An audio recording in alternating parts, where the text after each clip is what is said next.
ఎటు పోతాంది మన వ్యవస్థ? ఏం ఒక్కడికన్నా ఇలా నిజాయితీగా చెప్పండి, ఎంతమంది తాగకుండా ఇప్పుడు మన పిల్లగాడి యొక్క శవయాత్రలో పాల్గొన్నారు?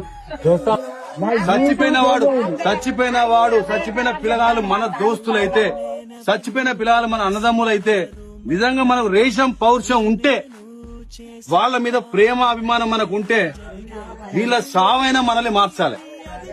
పొద్దుగా 6 గంటలకు పోతారు, సత్తి పెట్టుకొని వేసుకొని సాయంత్రం గంటలకు పొలంలో పూజకుంటున్నాం మా పిల్లల కొరకు మా కడుపు కొరకు పోతారా? మేము తాగేసి ఇట్లా రోడ్ల పాటు మాకు ఇట్లా బాగా తీసుకోవాలి.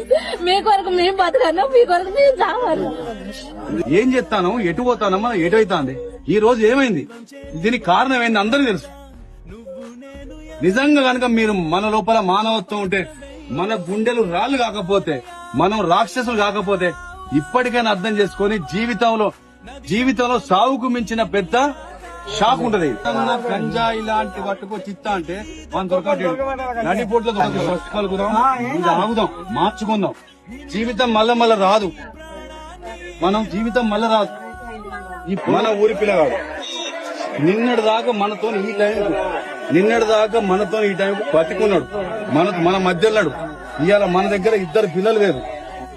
అరే అని చెప్పి బుధం మీద చేసుకుంటూ రోజు కలిసి చదువుకున్నాం, కలిసి తిరిగినాం. ఇవాళ మనిషి వేయండి. తల్లిని నేను కష్టపడి 500-1000 రూపాయలు నేను కూలి కైకిలు చేసుకొచ్చుకొని మీకు తిండి పెడితే మీరు మాకు కడుపు కోత మిగులుస్తానంటారు.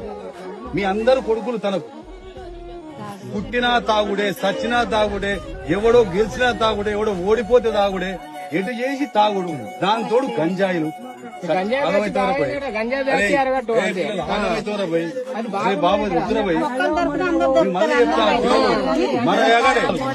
మన ఊళ్ళకెళ్ళి ఈ రోడ్ల మీద రక్తాలు దుస్తులు మార్చాలి, మీ అందరి గుణాలు మార్చాలి, మీ అందరి ఆలోచనలు మార్చాలి. ఇవాళ మీరందరూ ఆయన కొడుకులు కావాలి. అప్పుడే నిజంగా మీ దోస్తుకి ఇచ్చిన మీరు నివాళి, నిజమైన నివాళి మీ దోస్తుకి ఇచ్చేదంటే, తండ్రి కొడుకును కొడుకున్న తండ్రికి మేమందరం బాబు మీ కొడుకులమే. మీకు నిజం చెప్తున్నా, పిల్లలు, నేను శనిగరం బిడ్డని, నేను చెప్తానా, మీకు రేషం పౌరుషం ఇంత అంత ఉంటే, మన అవ్వలు చెప్తున్నా ముచ్చట్టు, మన దోస్తు సాక్షిగా బంద్ చేయాలి. అదే పద్ధతి బంద్ చేసి ఆ దోస్తే మనల్ని